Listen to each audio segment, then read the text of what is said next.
किसान भाइयों राम राम। आज हम बातचीत करेंगे धान की सीधी बिजाई। धान की सीधी बिजाई के क्या फायदे हैं और इसको कैसे करना है।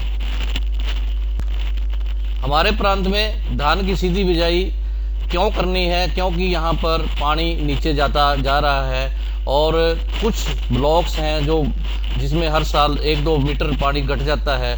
तो उसके तहत हरियाणा सरकार का जो नारा है मेरा पानी मेरी विरासत के तहत जो धान की सीधी बिजाई को बढ़ावा दिया जाए, क्योंकि इसमें पानी की बचत होती है और जो धान की रोपाई का खर्चा है वो भी बच जाता है, जो कि करीब 35 से 40 हज़ार प्रति एकड़ है।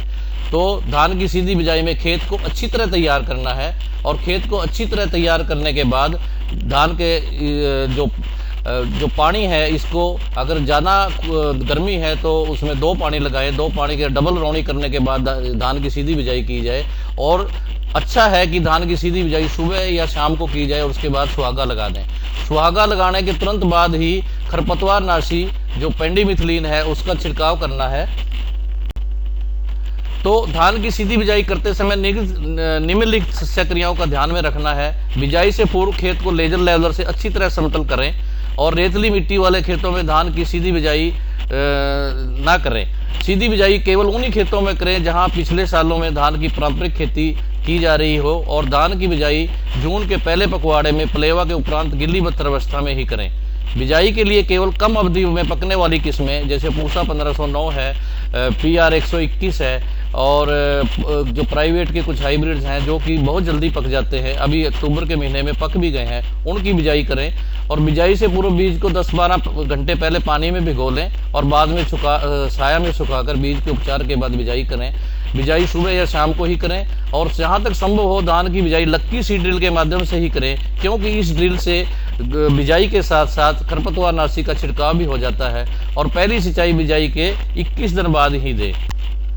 पहली सिंचाई कृषि वैज्ञानिकों द्वारा धान की सीधी बिजाई के खेतों का निरीक्षण किया गया और लोगों को बताया गया कि इसमें जो खरपतवार हैं जो कद्दू करके जो धान लगाई जाती है उससे कुछ अलग होते हैं, इसलिए जो इस बार किसानों ने किया उसका निरीक्षण किया गया।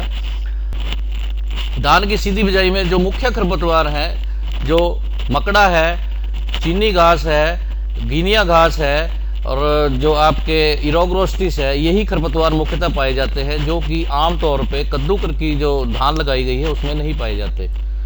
तो इन खरपतवार नाशकों का प्रयोग करके हम इन खरपतवारों को नष्ट कर सकते हैं। बिजाई के तुरंत बाद खेत बत्तर में जब पैर चलने न चलें तब 1.3 लीटर प्रति एकड़ स्टॉप का छिड़काव करें और इसके लिए फ्लैट फैन या फ्लड जेट नोजल, जिसे कट वाली और टक वाली नोजल बोलते हैं, उनका ही इस्तेमाल करें। सावक और धान के मोथा के नियंत्रण के लिए 100 मिलीलीटर प्रति एकड़ नॉमिनी गोल्ड या तारक खरपतवार नाशी का प्रयोग करें। मदाना, चिन्नी घास, तकड़ी घास व मकड़ा के लिए 400 मिलीलीटर प्रति एकड़ राइस स्टार का उपयोग करें। चौड़ी पत्ती और गांठ वाले मोथे के लिए आयलमिक्स या सनराइज या 2,4-D का प्रयोग करें। छिड़काव के समय खेत में नमी का होना बहुत जरूरी है। गांठ वाले डिलीर की आप देख रहे हो कि ये 2,4-D का छिड़काव किया गया है, कितनी अच्छी तरह इसका नियंत्रण किया गया है। और सावक जाति के खरपतवार के लिए नॉमिनी गोल्ड का प्रयोग किया गया है।